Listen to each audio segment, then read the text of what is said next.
الكريم أما بعد ہمارا جس بحث کو لے کر آگے چل رہے ہیں وہ بہت ہی اہم بحث ہے اور بہت ہی اہم بات ہے.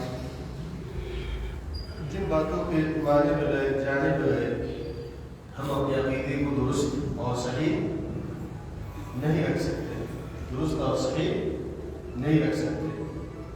یہی وجہ ہے کہ سب سے بڑی چیز جس بات کا حکم اللہ سبحانہ و تعالیٰ نے دیا اور جس چیز کو شیخ محمد بن عبدالوہاب رحمۃ اللہ علیہ نے ذکر کیا ہے کہ سب سے بڑی اور واجب چیز انسان کے لیے کیا ہے, کس چیز توحید کی معرفت, کس چیز کی معرفت ہے, توحید کی معرفت ہے, توحید کو جاننا ہے. اچھا, توحید کو جاننا کیوں ہے؟ اب سوال یہ پیدا ہے توحید کو جاننا کیوں ہے؟ توحید کو جاننا اس لیے ضروری ہے کیونکہ توحید کے بغیر ہماری عبادتیں قبول نہیں ہو سکتی. جس عبادت میں توحید رہے وہ عبادت کیا ہے؟ بیکار ہے. اس عبادت کی کوئی اہمیت موجود نہیں. اور توحید کا جو نقیض ہے وہ کیا ہے؟ توحید کا نقیض کیا ہے؟ شرک. اور شرک کی تین خطرناکی کو ہم نے ذکر کیا تھا, ہے کہ نہیں لکھا تھا؟ بتائیے, شرک برا عمل کیوں ہے؟ شرک برا عمل کیوں ہے؟ اور جو اس کو کرے وہ بھی دنیا کا سب سے برا ہے. جو شرک کرنے والا ہوتا ہے وہ کیا ہوتا ہے؟ دنیا کا سب سے برا آدمی. اور سب سے برا عمل کیا ہے؟ شرک. وہ کیوں ہے ہم بتائیں. اصل میں کیا سمجھنا ہے درس کو, اگر آپ کو سمجھنا ہے. اللہ, میرا مقصد یہ ہے کہ میں جو بھی بولتا ہوں پہلے تو اللہ سے توفیق مانگتا ہوں کہ اللہ صحیح بات کی توفیق, اور دوسری بات یہ ہے کہ ہم چاہتے ہیں کہ ہم لوگوں کو کچھ دے سکیں, اللہ جو ہمیں دے ہم دے سکیں. شرک اللہ کبھی معاف نہیں کرے گا. پہلی بات یہ بتائیں گے شرک اس کی وضاحت ہوئی تھی. شرک کیا کیا جائے؟ عبادت جو بھی ہے, جو بھی عبادت ہے, نماز پڑھنا ہو, ذبح کرنا ہو, صدقہ کرنا ہو, ہے نا, قرآن کی تلاوت کرنا ہو, ہے, یہ سب کیا ہے؟ عبادت ہے. اور عبادت کے اندر اگر شرک آ جائے تو عبادت بیکار ہو جاتی ہے. ہم نے یہ کہا تھا. شرک کے ساتھ ساتھ ہمیں بدعت سے بھی بچنا ہے. بہت ساری خرافاتیں موجود ہیں. نیا گھر بنائے تو قرآن کھانے کے لیے لوگوں کو لے جاتے ہیں, قرآن پڑھواتے ہیں بچوں کی نیت سے, ہے نا, بچوں کو مدد سے بچوں کو لے جایا کرتے ہیں. تو یہ ساری کی ساری چیزیں کیا ہیں؟ یہ بدعتی اعمال میں سے, خرافاتی اعمال میں سے ہیں, جن کا قرآن سنت سے کوئی ثبوت موجود نہیں ہے. اللہ شرک کو کبھی معاف نہیں کرے گا. پہلی چیز اس کی کیا دلیل ہے؟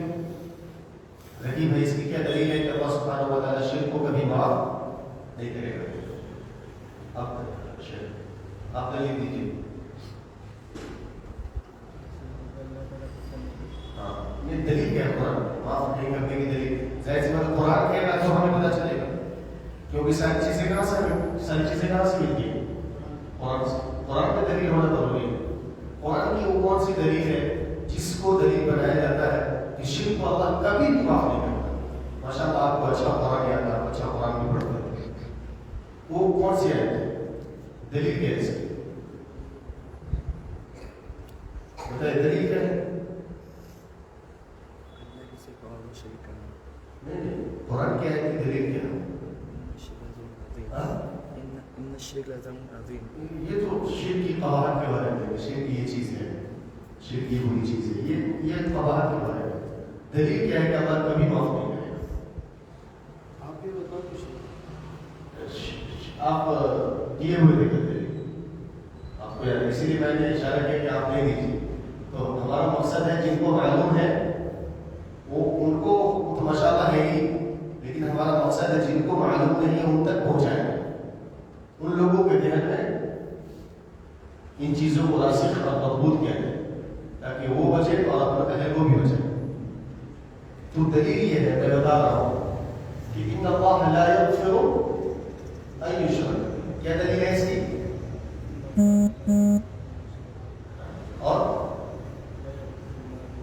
وَيَغْفِرُ مَا دُونَ ذَلِكَ لِمَن يَشَاءُ.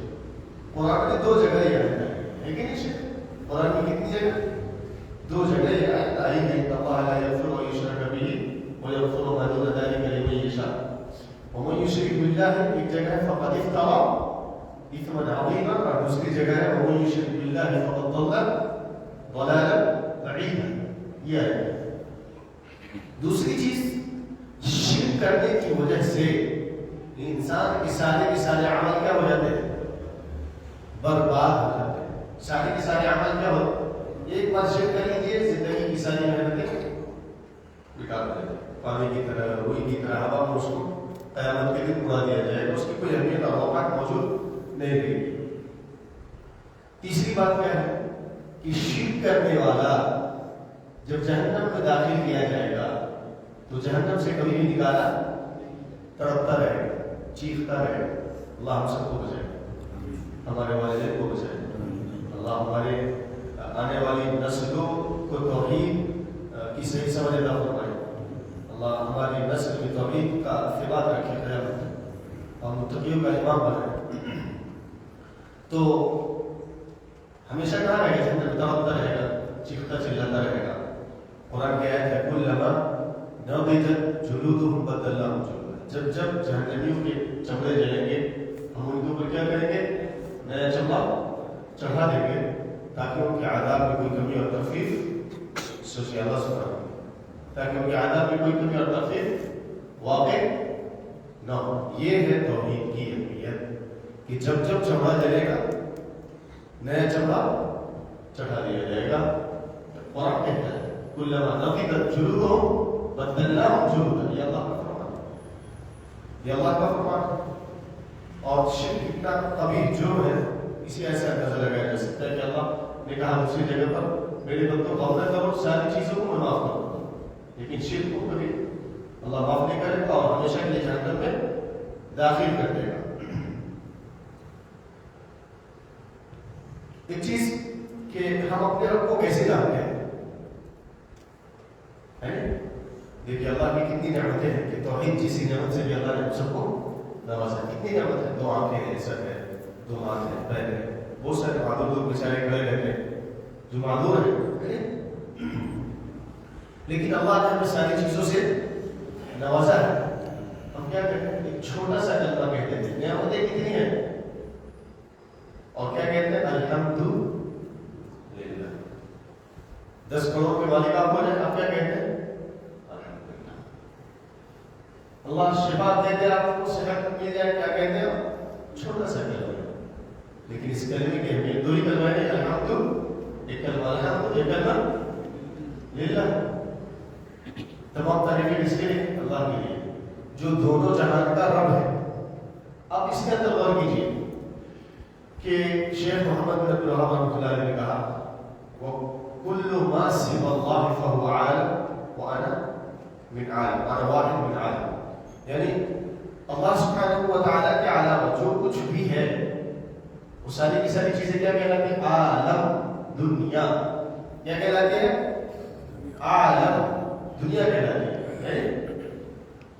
اور شیخ محمد بن عبد الوہاب رحمۃ اللہ علیہ نے میں بھی ان میں سے ایک ہوں. اگر آپ سے کوئی پوچھ لے کہ تم اپنے رب کو جانے کیسے، پہچانے کیسے؟ بما عرفت ربک وبأي طریقتک عرفت ربک. تم اپنے رب کو کیسے جانے اور کیسے پہچانے کہ تمہارا رب ہے؟ کوئی ہم سے پوچھ سکتا ہے، سوال واجب ہے، ہمیں جواب دینا. کوئی اگر پوچھے کہ آپ کا رب، آپ اپنے رب کو جانتے اور پہچانتے کیسے، تو کیا جواب دیں گے؟ ہم اپنے رب کو بار بار قرآن میں اللہ نکالا، اسی لیے ہمیں قرآن پڑھنے کا حکم دیا گیا. ساری چیزیں موجود ہیں. ہم اپنے رب کو اس کی آیتوں اور اس کی مخلوقات سے جانتے اور پہچانتے. ہم نے اپنے رب کو کیسے جانا؟ اس کی آیتوں سے جانا. زمین میں غور کیا، آسمان میں غور کیا. جب سمندروں میں سفر گیا تو سمندروں میں غور کیا. جب سمندروں کے اندر گئے تو دیکھا کون وہ ذات ہے جو ان مچھلیوں کو، شیخ آپ دیکھو میں سمندر میں گئے ہوں، جب آکسیجن لگا کے چاہیے تبدیل کی اللہ کی مخلوق کا پتہ چلے گا اس کی قدرت کا کہ اتنی تہ میں یار کون ہے جو اس سے رزق دیتا ہے. کوئی تو ضرور ہے جو ان چیزوں کو کھلا رہا ہے. اور اتنی بڑی بڑی چیزیں سمندر کی گہرائی میں جہاں نہ کوئی سڑک ہے نہ کھانا پہنچ سکتا ہے نہ درخت نکل رہا ہے وہاں پہ نہ اشجار ہے. کون ایسی چیزیں ہیں جو انہیں رزق دے رہا ہے بے باختہ ہوگا. ہم کیا کہیں گے ہم اپنے رب کو پہچانے اس کی آیتوں کے ذریعے اور اس کی نشانیوں کے ذریعے اس کے مخلوقات کے ذریعے ہم نے اپنے رب کو پہچانا ہے. اگر وہ آپ سے پوچھے اللہ کہاں ہے تو آپ کیا جواب دیں گے؟ اللہ کہاں ہے؟ یحییٰ اللہ کہاں ہے؟ ماشاء اللہ تبارک بالکل صحیح جواب ہے. بالکل کیا ہے؟ صحیح اور درست جواب ہے. اللہ کہاں ہے؟ عرش کے اوپر مستوی ہے.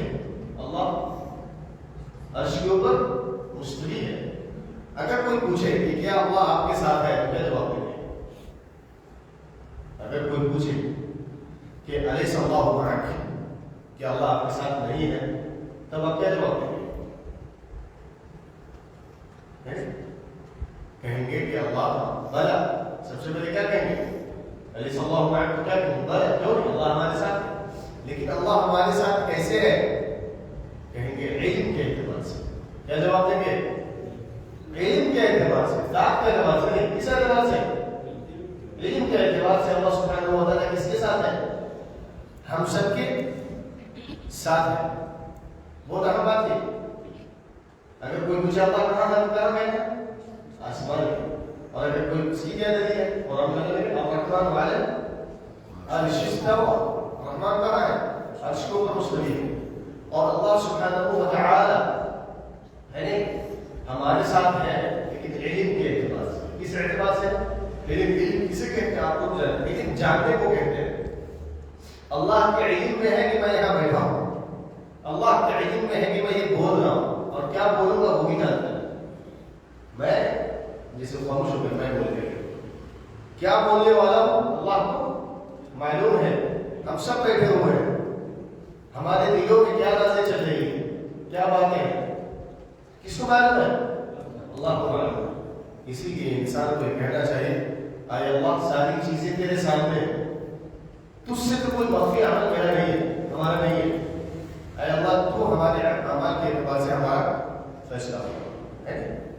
تیرے سامنے ماضی بھی ہے تیرے سامنے حال بھی اور تیرے سامنے وہ چیز ہے جو دل میں. اے اللہ ان چیزوں کے اعتبار سے کیا کر تو فیصلہ تو ہی فیصلہ کرنے والا ہے. تو یہ ساری چیزیں ہیں کہ اللہ کے علم میں ساری چیزیں موجود ہیں. ذات کے اعتبار سے نہیں جیسا کہ صوفی لوگ کہتے ہیں. ذات کے اعتبار سمجھ رہے کہ نہیں بات؟ صوفیوں کا عقیدہ غیر مسلموں کا عقیدہ سیم ہے. صوفیوں کا کیا عقیدہ ہے؟ حلول کے قائل ہو. کس کے قائل ہے؟ حلول کے قائل ہے. اور جو غیر مسلم ہے وہ لوگ بھی کیا ہے؟ حلول کے قائل ہے. تو یہ استغفر اللہ ثم استغفر اللہ. اللہ سبحانہ و تعالی علم کے اعتبار سے ہمارے ساتھ موجود ہے. دوسری چیز اس کو دنیا کیوں کہتے ہیں؟ اس بات آپ شروع کرتے ہیں. اس کو دنیا کیوں کہتے ہیں؟ عالم کو ہم کیا بولتے ہیں؟ دنیا کو عالم بولتے ہیں.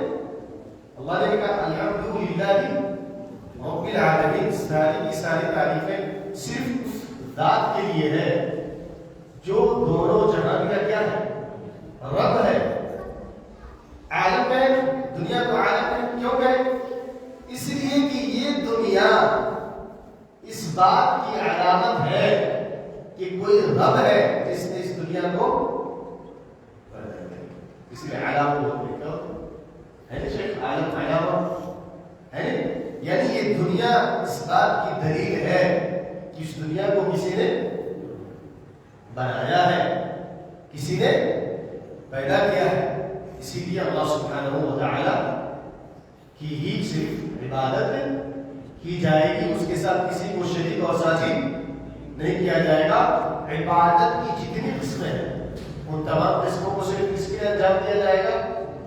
اللہ سبحانہ و صرف اللہ صرف اور صرف زبانی جوارح سے ذہن میں دل میں ہر جگہ صرف اس کی عبادت کا ہونا چاہیے، صرف اللہ سبحانہ و تعالیٰ کی عبادت کا جذبہ سے ہر ایک مسلمان، ہر ایک شخص کو کیا ہونا چاہیے؟ شرمسار ہونا چاہیے۔ کیا ہونا چاہیے؟ شرمسار، یہ اردو کا لفظ ہے، یعنی رگو ریشے میں توحید ہونا چاہیے، ہر جگہ توحید ہونا چاہیے، اور وہ توحید جو توحید محمد رسول اللہ صلی اللہ علیہ وسلم نے سکھایا تھا۔ اللہ کے رسول صلی اللہ علیہ وسلم نے کیا سکھایا تھا؟ لا الہ الا اللہ۔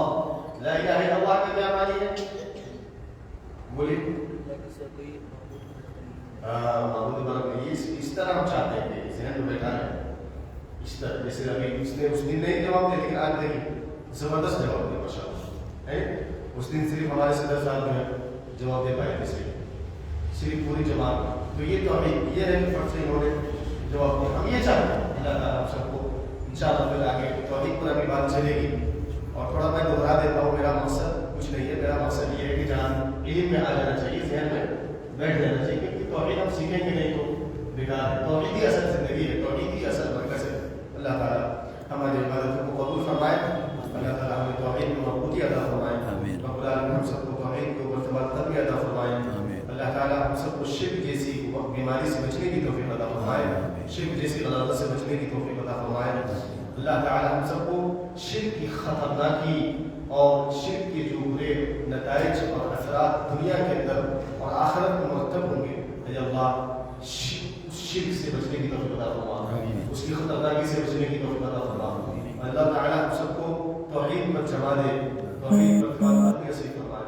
اے ہمارے رب، اے زمین و آسمان کے خالق، ہم میں سے جن کے والد اس دنیا سے رخصت ہو چکے ہیں، اے اللہ ان کی مغفرت فرما، اے اللہ ان پر رحم فرما، اے اللہ اپنے فضل سے ان کے معاف فرما دے، اے اللہ اس نے کوئی بھی ایک عبادت بھی میرے لیے کی ہے کہیں بھی، اے اللہ تنہائی میں جس کو تو جانتا ہے اور وہ جانتا ہے، تیسرا کوئی نہیں جانتا، اے اللہ اس عبادت کے ذریعے اس کی مغفرت فرما دے، اے اللہ اس پر رحم فرما دے، اے اللہ اپنے فضل سے معاف فرما دے، اے اللہ ہم میں سے جن کی والدہ زندہ ہے، اے اللہ اگر وہ بیمار ہے تو انہیں شفا عاجلہ و کاملہ نصیب فرمائے، اے اللہ انہیں صحت و تندرستی عطا فرمائے، اے اللہ ان کے ہر خطا کو معاف فرما، اللہ اس کے ہر لفظ کو معاف فرما، اللہ اس کی بشریت کی تمام غلطیوں کو معاف فرما، اے اللہ جب تو اس دنیا سے اسے اٹھایا، اللہ ایمان پر اٹھا، اے اللہ ایمان پر اٹھا، اے اللہ اس حال میں اٹھا کہ تو اس سے راضی ہے، اے اللہ اسے قبر کے عذاب سے بھی بچانا، اللہ اسے قبر کے عذاب سے بھی بچانا، اے اللہ ہم سب کو اپنے دین کی خدمت کے لیے قبول فرما دے، اے اللہ ہم سب کو اپنے دین کی خدمت کے لیے قبول فرما دے، اے اللہ ہم سب کو توحید کا جو اصل مفہوم ہے اس کو تمام دنیا کے سامنے نشر کرنے کی توفیق عطا فرما، اے اللہ توحید کو تمام دنیا کے سامنے ہمیں نشر کرنے کی توفیق عطا فرما، آمین وآخر دعوانا الحمد للہ رب العالمین، سبحانک اللہم